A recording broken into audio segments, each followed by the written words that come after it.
You look at your intuitions, you note them, you accept them, learn to not attach to them. They can be proven true or false. So instinct and intuition. These are two things that I think are very commonly misunderstood. And the key here is that the practicer, the person developing, needs to be able to discern the difference. That is the crux of the matter. Now, what is intuition? Well, very commonly, intuition, people will call something intuition when it is actually instinct. So, what's instinct? Well, not intuition. So we could pull up this apart a little bit. Instinct as something that comes from below, that festers up from the primal nature, right? The reptilian mind. And we could say that instinct is about preservation. Okay, so we'll have these things we think of as intuitions, but in reality, they are instincts and designed for preservation. Now, preservation of what? Well, that preservation mentality isn't relegated just to the physical matter. It can also be the preservation of emotional constructs, of mental forms, of all kinds of things.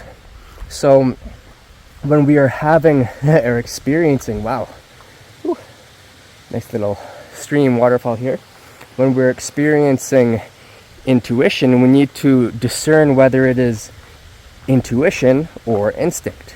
So intuition then, if instinct is preservation, intuition would be more towards evolution, growth, change. Okay? And if instinct comes from below, intuition would come from above, in quotations. Okay, now we can look at this more from layers of a vibrational scale as opposed to above and below specifically. So, you can enjoy the stream here. Now, this also leads us into higher functions. So we could look at instinct and intuition as being more feeling based, and then we start moving towards higher functions. That of say the intellect, okay, which is we could look at it as a higher vibration of instinct, okay, and illumination, okay, something as to light, to be illuminated. Now, illumination and intuition both reign from above. Intellect rides on preservation or instinct. And you can see this in those who deify the intellect.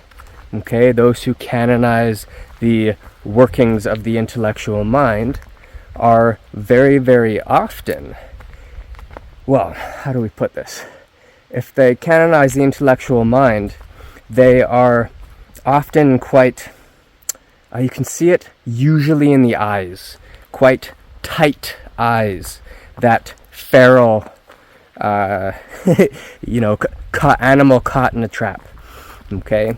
And so the intellect is then used as a means of disguising the instinct of usually fear, some type of abuse, etc., that has been instilled in that nervous system. Okay?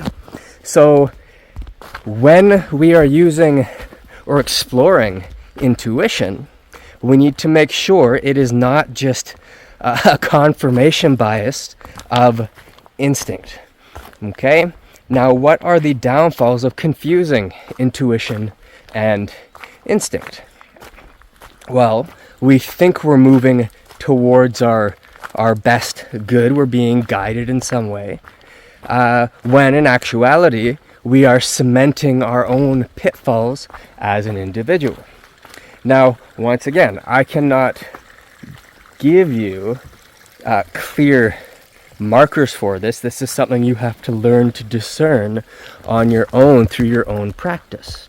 And one way, having just said I can't do it, one way is to look at your intuitions or these feelings that are coming through, and you note them, you accept them, and you need to learn to not attach to them, so they can be proven true or false.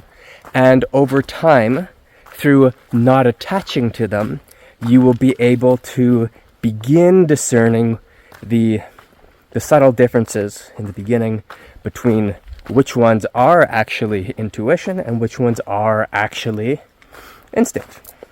Okay? Now, intellect and illumination, one is again comes from below, one comes from above. These are a little harder to pull apart. But once again, when the intellect rationalizes something, it can rationalize anything. And usually, when the intellect rationalizes something, that fearful, feral part of us will go, okay, I have some intellectual mind construct to lean on. Okay? Now, if we have a mind construct to lean on, of course, so relaxing. Okay? Now, if it's illuminated, or if what was once in shadow now has light shed on it, there is a very different feeling. It's not a rationalization, and it comes from a very different place, and you'll learn to discern these layers of vibration as you move on with the process. Okay, I took a wrong turn, so I want to check a map. Fortunately today, I don't have a kettlebell with me. I did that on the road earlier, where if I needed to, I could drive over and pick up a kettlebell, because that 6-7K did me in for about a good 4 days. Okay, hope you enjoyed this. Thanks for your time. If you're interested in further training, you can hit me up on the website. Have fun, practice, bye.